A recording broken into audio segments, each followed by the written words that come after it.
Hello नमस्कार प्यारे साथियों, कैसे आप सभी। उम्मीद करती हूँ सारे साथी स्वस्थ होंगे, मस्त होंगे और अपनी आगामी परीक्षा की तैयारी कर रहे होंगे। मैं सभी स्टूडेंट का स्वागत करती हूँ अपने प्लेटफॉर्म RWT ऑफिशियल में। तो साथियों, आज की ये वीडियो आपके लिए काफ़ी इम्पोर्टेंट एंड यूजफुल रहने वाली है। हम आपको यूपी पुलिस कांस्टेबल भर्ती परीक्षा 2018 28 जनवरी 2019 का प्रथम पाली का ये प्रश्न पत्र सॉल्व कराने जा रहे हैं। तो छात्रों, पूरी वीडियो को देखें, अंत तक बने रहें। चलिए शुरू करते हैं। हमारा फर्स्ट प्रश्न है, वर्ष 2022 के एशियाई खेल की मेज़बानी द्वारा की जाएगी।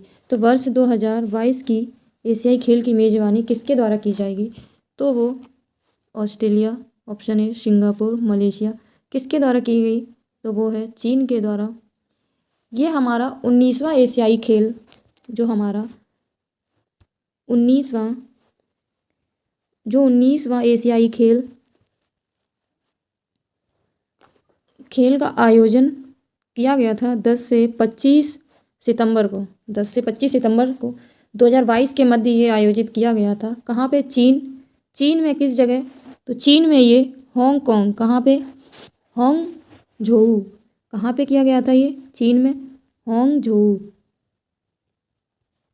ये हांगझोऊ में ये आयोजित किया था, लेकिन उसी समय, उस दौर में जब कोविड-19 आपदा आ गई, इस खेल की जब मेज़बानी की गई, तो उससे पहले उसी समय क्या आ गया?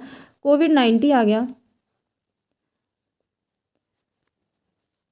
कोविड-19 आपदा के कारण इसे निरस्त कर दिया गया था। जो 19वें एशियाई खेल का आयोजन 10 से 25 सितंबर 2022 के मध्य चीन के हांगझोऊ में की गई थी।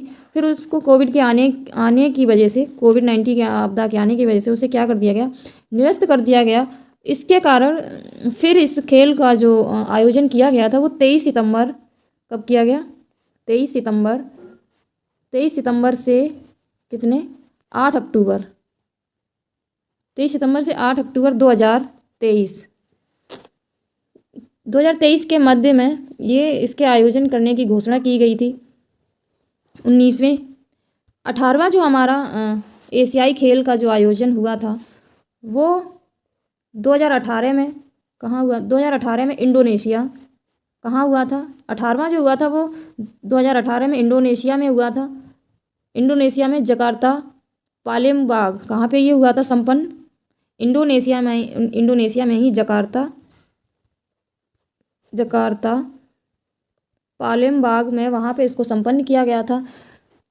और जो 20वां एशियाई खेल है, जो 20वां, उसका कहाँ पे कहाँ किया जाएगा? जो 20वां हमारा एशियाई खेल है, तो वो 2026 में जापान में किया जाएगा। कहाँ प्रस्तावित किया जाएगा? जापान के नागोया में। कहाँ पे? जो हमारा 20वां एशियाई खेल मेज़बानी है वो कहाँ पे किया जाएगा? वो कब किया जाएगा? 2026 में। कहाँ पे? जापान के नागोया में ये प्रस्तावित किया जाएगा। आप इसको याद रखना, ये इम्पोर्टेंट पॉइंट है। तो ये जो हमारा 19वां हुआ था वो चीन में, वहाँ पे ना हो के आपदा की वजह से। फिर ये हमारा कब किया गया था? 23 सितंबर से 8 अक्टूबर 2023 के मध्य ये इसकी घोषणा की गई थी। नेक्स्ट क्वेश्चन है हमारा, भारत के chief of the army staff COAS का नाम बताएं जिन्होंने 31 दिसंबर 2016 को पदभार संभाला था। तो जनरल बिपिन रावत ने भारत के chief of the army staff general Bipin Rawat ने 31 दिसंबर 2001 इन्होंने कब संभाला था? 31 दिसंबर 2016 को इन्होंने ये अपना पदभार संभाला था। COAS, जिसको हम थल सेना के किसके नाम से जानते हैं? थल सेना का जो अध्यक्ष होता है, थल सेना अध्यक्ष को हम COAS बोलते हैं शॉर्ट में। तो जनरल बिपिन रावत ने 31 दिसंबर 2016 को उन्होंने अपना ये पदभार संभाला था। उसके बाद इन्होंने दलवीर सिंह का स्वागत स्थान ग्रहण किया था। फिर उन्होंने क्या किया? दलवीर सिंह का ये स्वागत स्थान इन्होंने ग्रहण किया था। और COAS होता क्या है? जो भारतीय सशस्त्र बलों की भूमि सेना शाखा द्वारा ये आयोजित किया जाता है। जो हमारे जो 27 ये बिपिन रावत कौन से थे? ये 27वें थे। कौन से थे? 27वें थे COAS। कब? इन्होंने 2019 31 दिसंबर 2019 को इन्होंने अपना ये पदभार संभाला था। 28वें जो थे हमारे COAS 28वें, तो 28वें कौन थे? मनोज कुंज थे। और 29वें जो थे मनोज पांडे, वो अभी भी प्रेजेंट में भी हैं। जो हमारे वर्तमान में कौन है जिन्होंने ये पदभार संभाला है? तो मनोज पांडे हैं। ये 30 अप्रैल 2022 से chief of the army staff हैं। वर्तमान में अभी कौन है? मनोज पांडे। नेक्स्ट क्वेश्चन है बच्चों, नवंबर 2018 में 33वां आसियान शिखर सम्मेलन कहाँ आयोजित किया गया था? तो ये बच्चों कहाँ किया गया था? सिंगापुर में किया गया था। कहाँ? सिंगापुर में। तो हमारा राइट जो आंसर है वो है C, सिंगापुर में। ये कब? 13 से 15 नवंबर 2018 के मध्य। 13 से डेट है हमारी 13 से 15 नवंबर। और कब? 2018 में 33वां एशियाई शिखर सम्मेलन आयोजित हुआ था। 38वां एवं 29वां एशियाई शिखर सम्मेलन आयोजित अक्टूबर 2021 में हुआ। जो हमारा 38वां जो हुआ था, 38वां 29वां आसियान जो शिखर सम्मेलन हुआ था वो 2021 में हुआ। और कहाँ पे संपन्न हुआ था? ब्रुनेई में संपन्न हुआ। ये ब्रुनेई में। फिर 41वां जो हुआ सम्मेलन वो अक्टूबर, कब हुआ? अक्टूबर से नवंबर 2022 में। और ये कहाँ पे हुआ था? कंबोडिया में। कहाँ पे हुआ था? कंबोडिया में। उसके बाद हमारा 43वां शिखर सम्मेलन ये इंडोनेशिया में हुआ। कहाँ हुआ? इंडोनेशिया में ये हुआ। कब? 2023 में। 43वां हुआ था 2023 में इंडोनेशिया में। इसका जो आंसर है वो C, सिंगापुर। Next question. तो हमारा अगला प्रश्न है, ये साइंस का है। तो हमारा प्रश्न है, मानव शरीर में कौन सा अंग इंसुलिन पैदा करता है? तो मानव शरीर में इंसुलिन पैदा करने वाला अंग है वो क्या है? अग्न्याशय।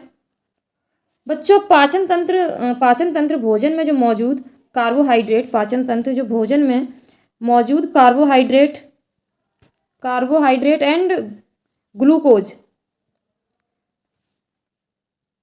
पाचन तंत्र है जो भोजन में मौजूद होता है कार्बोहाइड्रेट एंड ग्लूकोज। कार्बोहाइड्रेट को किस में बदल देता है? ग्लूकोज में बदल देता है। कार्बोहाइड्रेट को किस में बदल देता है? ग्लूकोज में बदल देता है। और ये अग्न्याशय क्या है? इंसुलिन क्या है? जो अग्न्याशय इंसुलिन को पैदा करता है।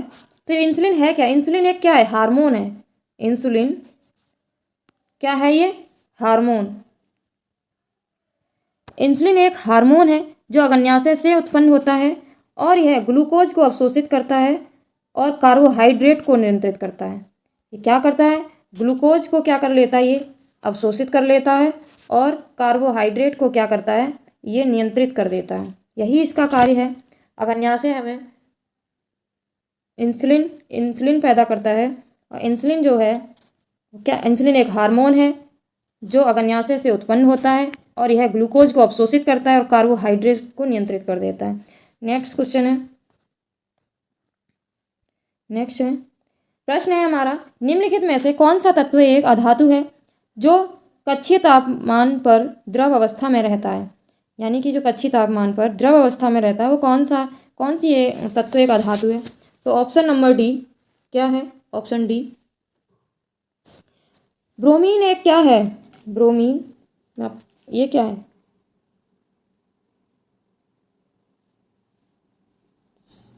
इसका ऑप्शन जो सही है वो बी है। क्या है?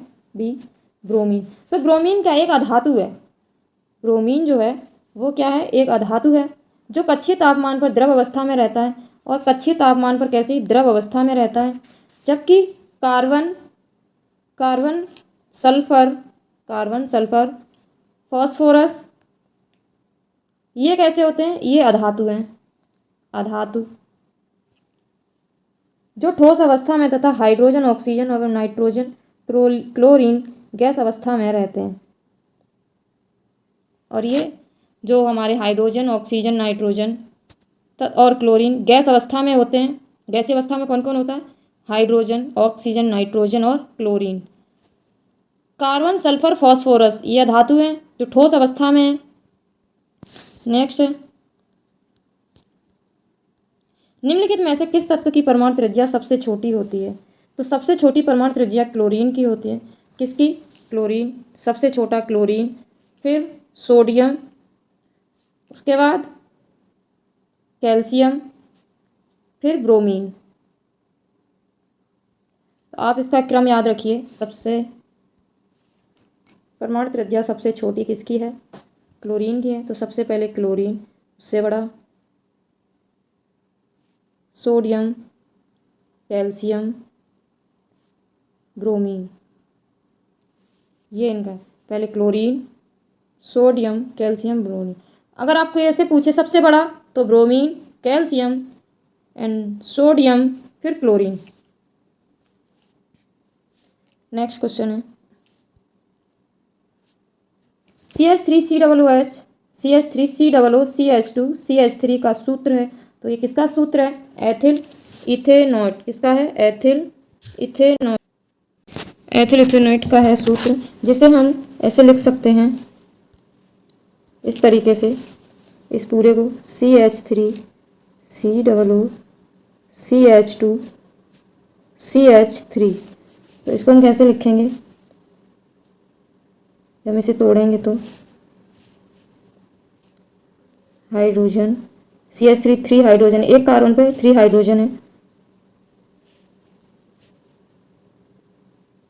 CO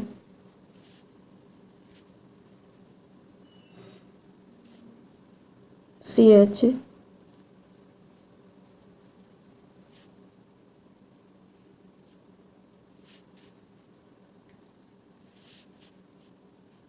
आप यहाँ इसके नीचे दो इसके नीचे बिठा लेना, आप जगह नहीं है इसलिए लिखनी, कार्बन पे ही नीचे ऐसे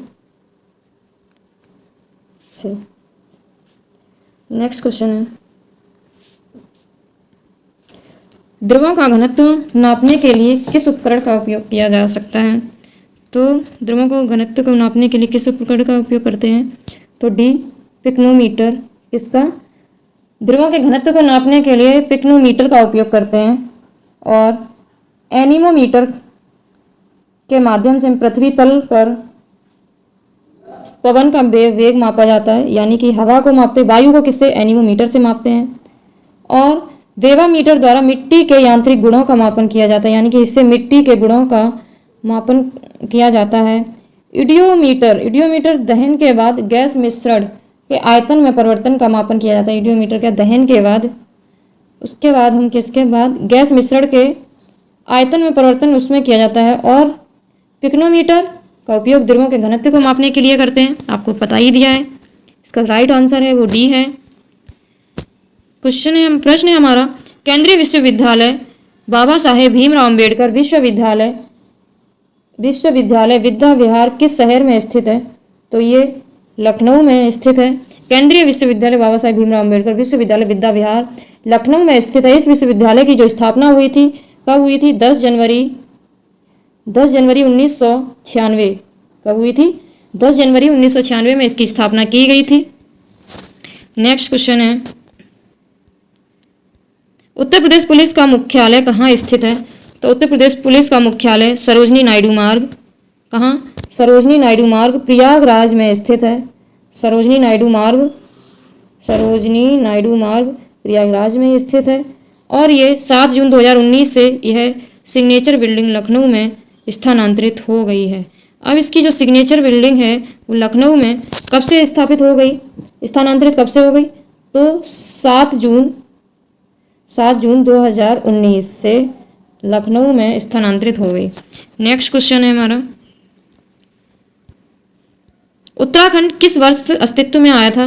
तो बच्चों क्या बताना है हमें, उत्तराखंड किस वर्ष अस्तित्व में आया? तो उत्तराखंड है वो 2000 में उत्तर प्रदेश से अलग होकर अस्तित्व में आया। किससे?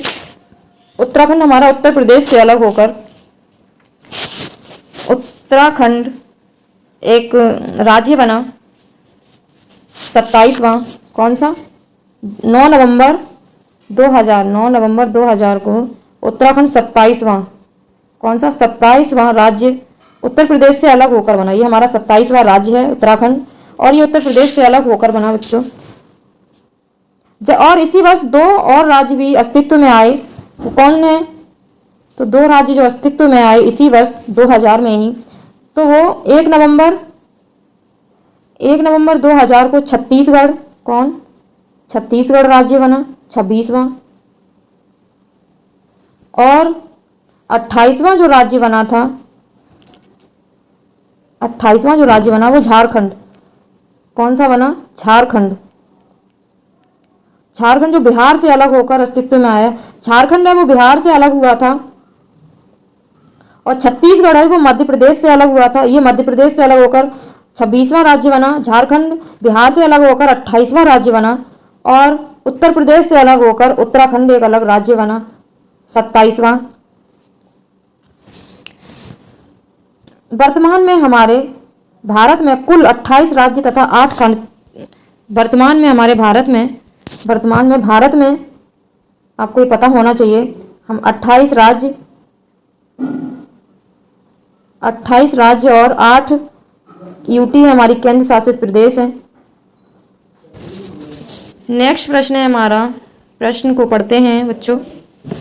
बरसाना होली के साथ खेली जाती है। तो बरसाना होली किसके साथ खेली जाती है?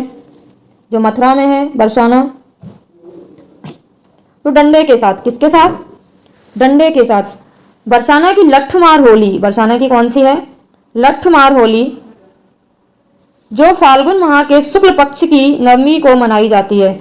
जो लठमार होली है बरसाना की लठमार होली कब खेली जाती है? फाल्गुन माह में शुक्ल पक्ष, कौन सा पक्ष होता है? शुक्ल पक्ष नवमी को ये होली खेली जाती है, मनाई जाती है। इस दिन क्या हुआ था? तो नंदगांव के ग्वाल होली खेलने राधा के गांव बरसाना जाते हैं। इस दिन क्या था? तो जो नंदगांव के ग्वाल थे,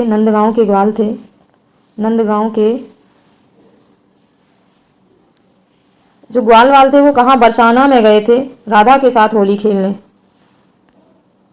हमारा प्रश्न है 13 बच्चों। प्रश्न को पढ़ते हैं। उत्तर प्रदेश में आयोजित काम्पिल मेला किस समुदाय से जुड़ा हुआ है? तो उत्तर प्रदेश का जो काम्पिल मेला है वो जैन धर्म से, किससे? जैन समुदाय से ये जुड़ा है। ये उत्तर प्रदेश में आयोजित काम्पिल मेला जैन समुदाय से जुड़ा है। ये 5 दिवसीय, कैसा? 5 दिवसीय है मेला मार्च माह में। 5 दिवसीय मेला कब मनाया जाता है? ये मार्च माह में।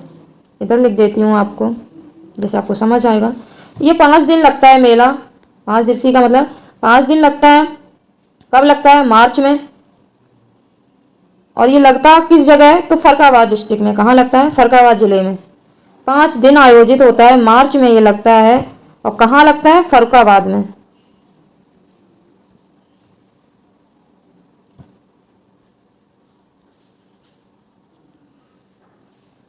फरुखाबाद में आयोजित होता है।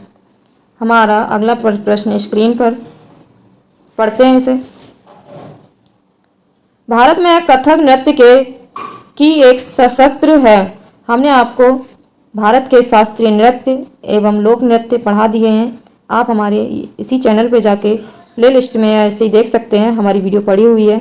आप वहाँ से सारे नृत्य को पढ़ सकते हैं, एकदम सही से पढ़ाया है। तो प्रश्न में आते हैं हम। तो पंडित बिरजू महाराज हमारे कथक नृत्य के, पंडित बिरजू महाराज भारत में कथक नृत्य के सशस्त्र हैं। कौन है? सशस्त्र हैं पंडित बिरजू महाराज।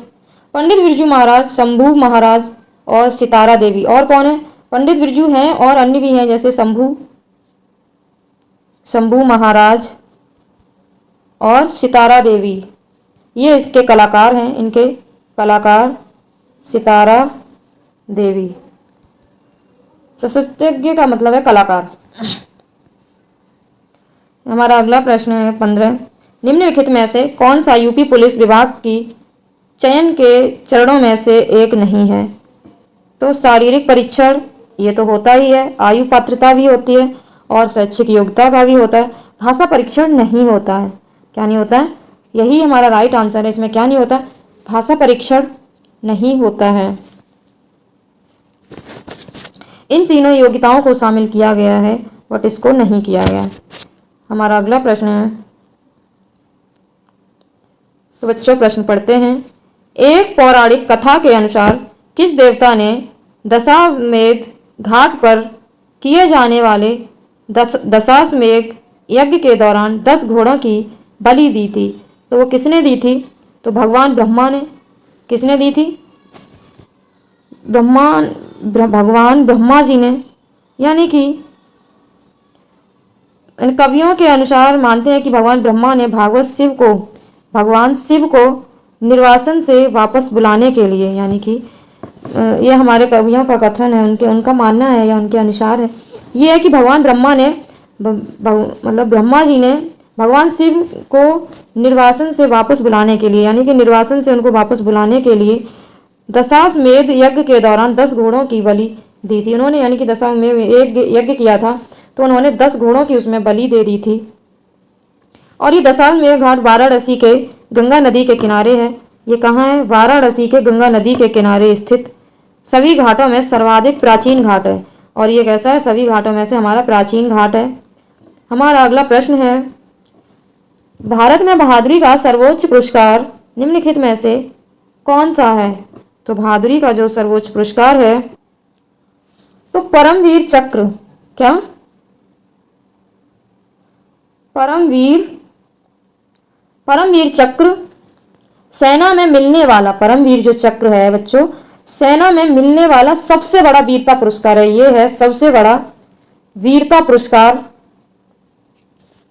यह पुरस्कार उन बहादुर सैनिकों को प्रदान किया जाता है जो युद्ध काल में वीरता, बहादुरी जैसे साहसिक कार्य के लिए, जो उन्होंने साहसिक कार्य किए हों, यानी कि उन्होंने युद्ध काल में क्या की, वीरता, बहादुरी जैसे साहसिक कार्य किए हों, उनको अशोक चक्र शांति के समय का सबसे उच्च वीरता का पदक है। अशोक चक्र है वो किसका है? शांति का। अशोक चक्र शांति का है। और कीर्ति चक्र और वीर चक्र, तो यह पुरस्कार राष्ट्रपति द्वारा सैनिकों के असाधारण वीरता, शूरत, बलिदान के लिए दिया जाता है। हमारा किसके लिए जाता है? शूरत, बलिदान के लिए ये दिया जाता है शांति पुरस्कार, अशोक चक्र। नेक्स्ट प्रश्न है,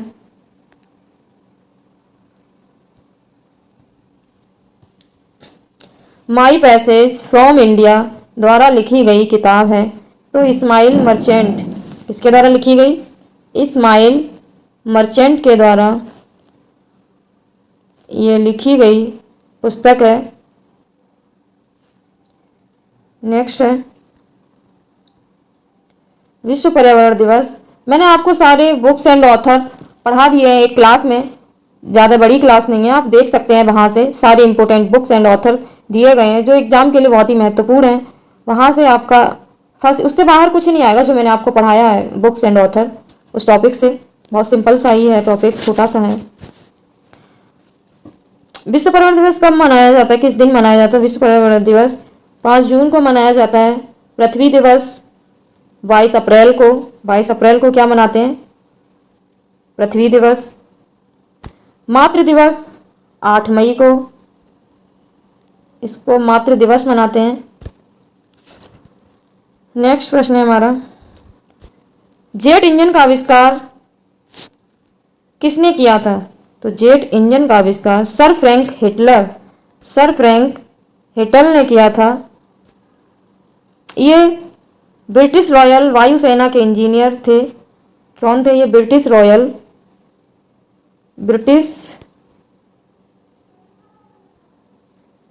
रॉयल वायुसेना के इंजीनियर थे। इन्होंने जेट इंजन का आविष्कार किया था। बाद में जर्मन के हंस ऑन, बाद में किसने किया था? जर्मन के हंस ऑन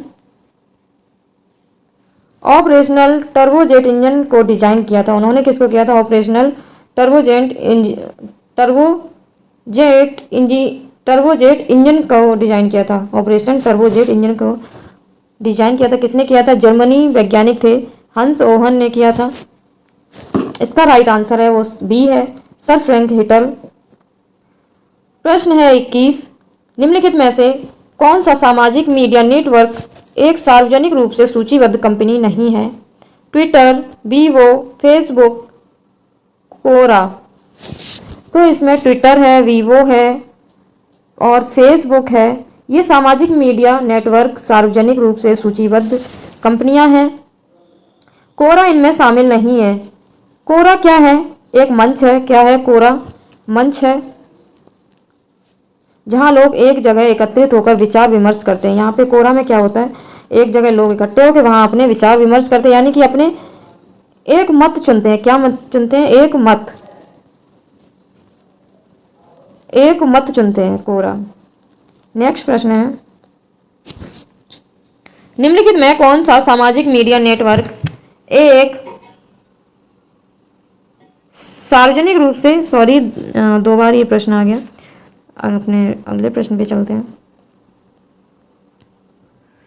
22 प्रश्न नंबर, बच्चों प्रश्न देखते हैं।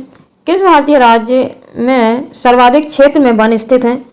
तो सर्वाधिक जो वन क्षेत्र स्थित है वो मध्य प्रदेश राज्य में है। कहाँ पे? क्षेत्रफल की दृष्टि से मध्य प्रदेश के पास सबसे बड़ा वन क्षेत्र है। क्षेत्रफल की दृष्टि से सबसे बड़ा जो वन क्षेत्र है वो कहाँ है? मध्य प्रदेश में है। अरुणाचल प्रदेश और छत्तीसगढ़ तीसरे स्थान। अरुणाचल प्रदेश वो दूसरे स्थान पे आता है। अरुणाचल प्रदेश वो दूसरे स्थान पे आता है। तीसरे स्थान पे क्या आता है? एमपी। मध्य प्रदेश तो फर्स्ट नंबर पे है, एमपी यानी। और जो छत्तीसगढ़ है वो थर्ड नंबर पे है।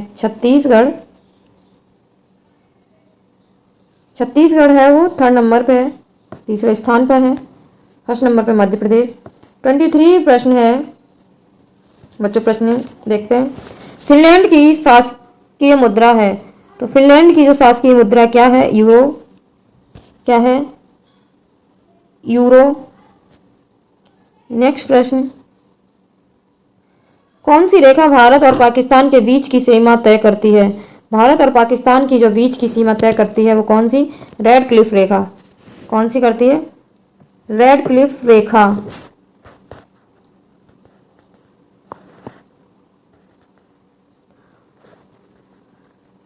नेक्स्ट प्रश्न, प्योंगयांग किस देश की राजधानी है? प्योंगयांग उत्तर कोरिया की राजधानी है। इसकी उत्तर कोरिया की राजधानी है। और मलेशिया की राजधानी मलेशिया की राजधानी क्या है? कुआला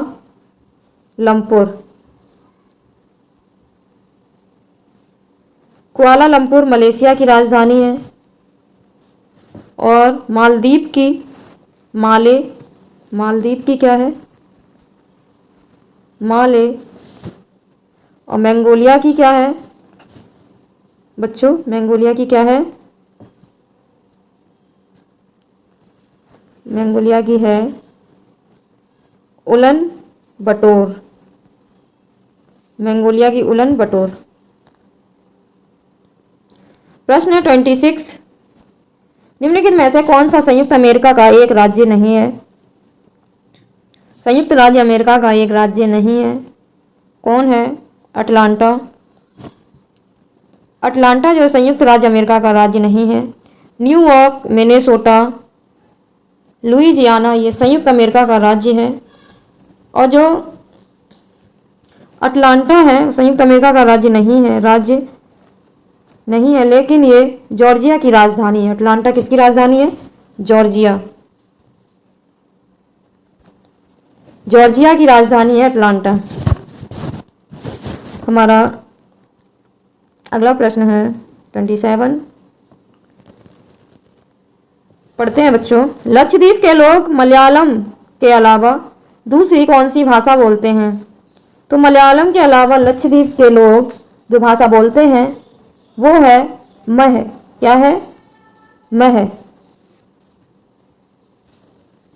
ये दूसरी बोली जाने वाली भाषा है मलयालम के अलावा।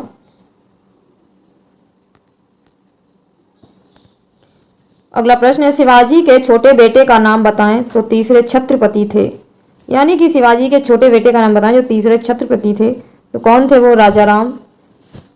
शिवाजी के छोटे बेटे थे राजा राम।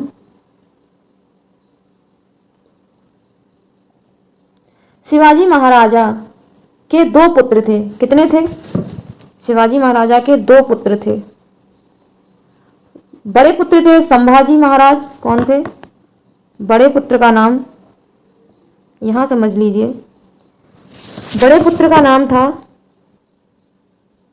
संभाजी और छोटे पुत्र का नाम था साई। छोटे पुत्र का नाम क्या था? राजा राम। क्या था? राजा राम। पहले बड़े पुत्र थे संभाजी थे और दूसरे थे वो राजा राम। और इनका संभाजी का जो किसने इनको जन्म दिया था? वो साई बाई से हुआ था। संभाजी का जन्म साई बाई से हुआ था। और इन राजा राम का जन्म जो हुआ था वो सोयरा बाई से हुआ था।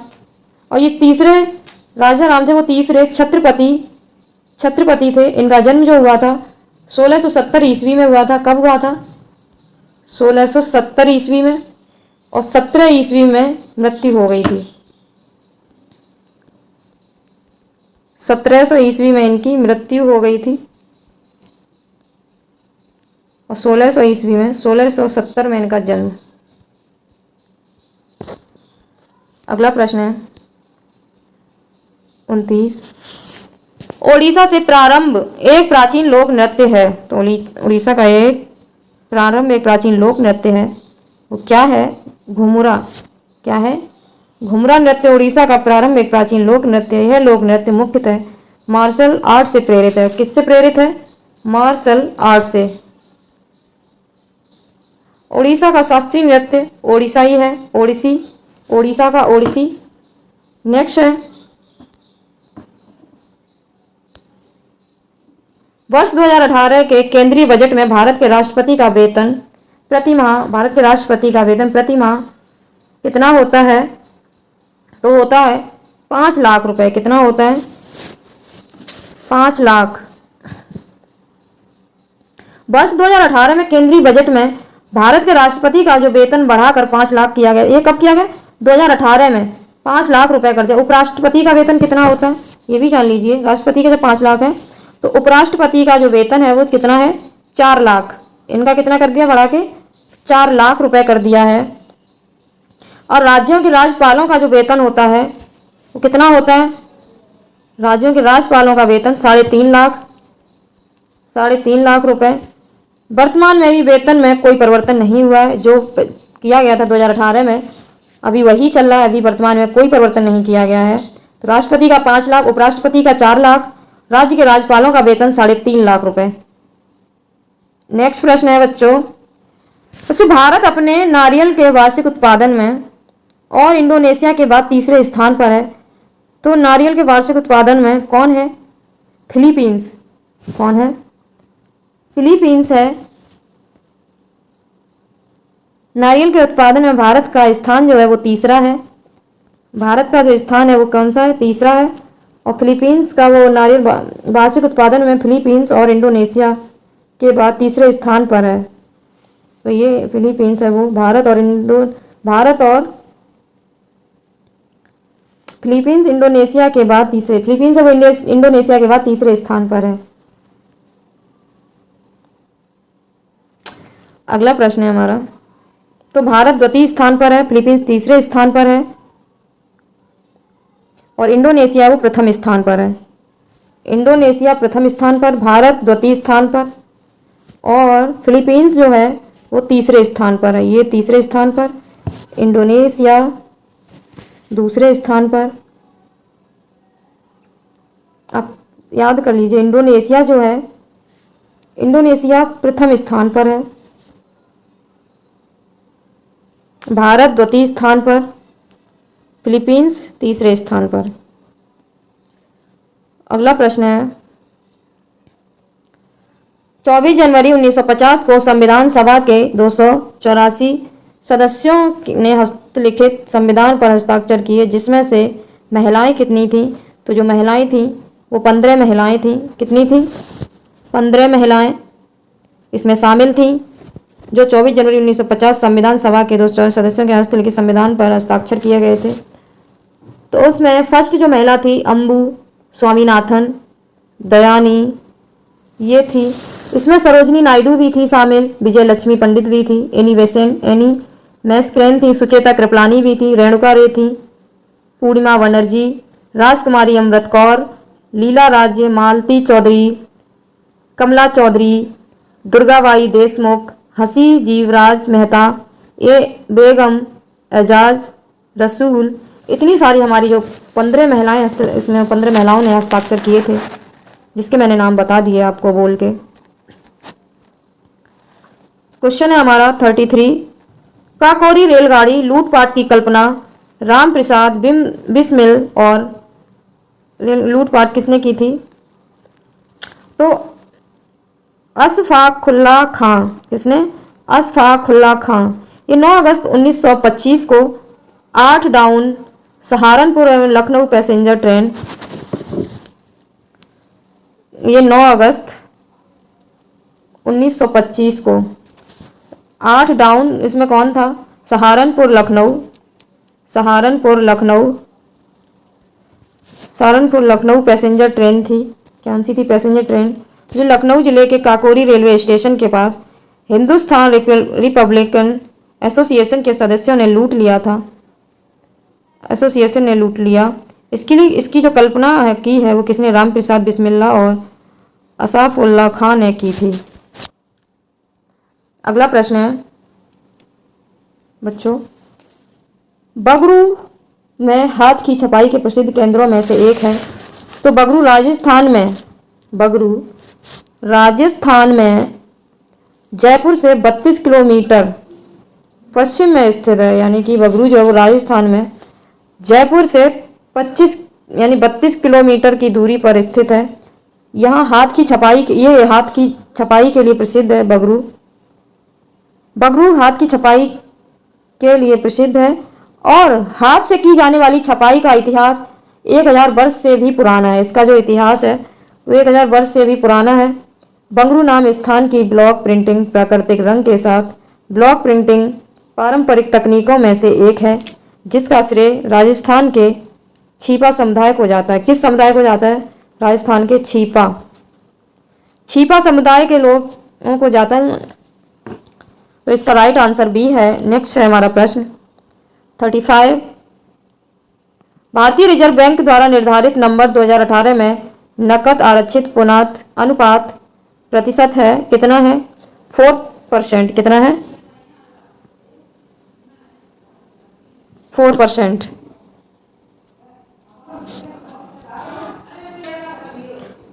हमारा 36 है प्रश्न, हवा महल 1799 ईस्वी में महाराजा सवाई प्रताप सिंह के द्वारा बनवाया गया था। किसके द्वारा? सवाई प्रताप सिंह के द्वारा बनवाया गया था।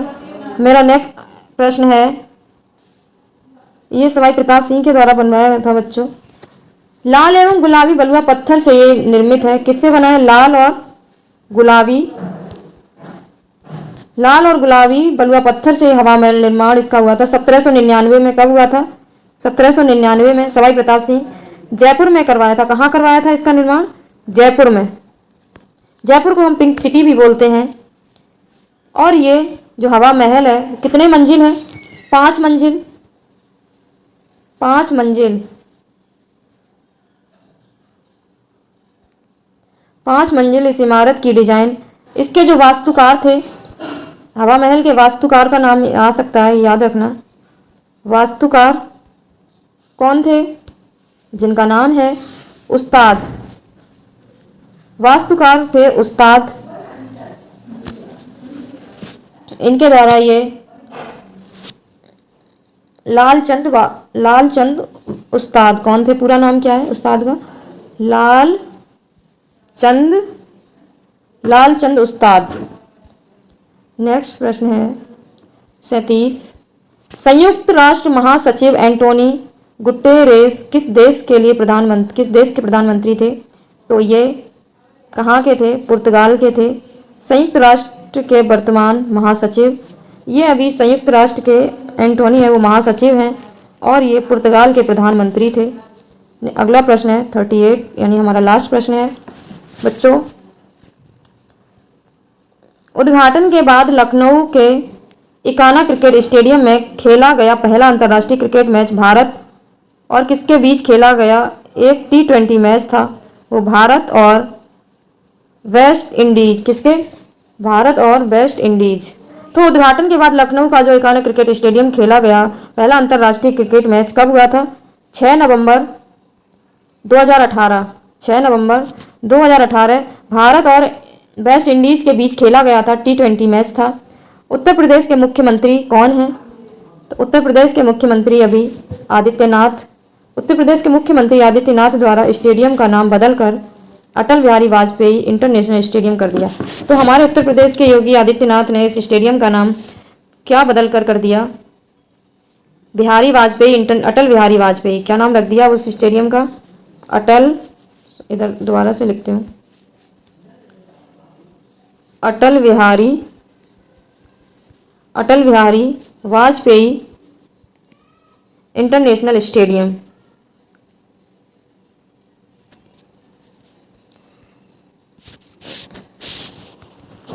बच्चों हमारे सारे प्रश्न खत्म हो गए हैं। मैंने सारे प्रश्न आसानी से कर लिए हैं।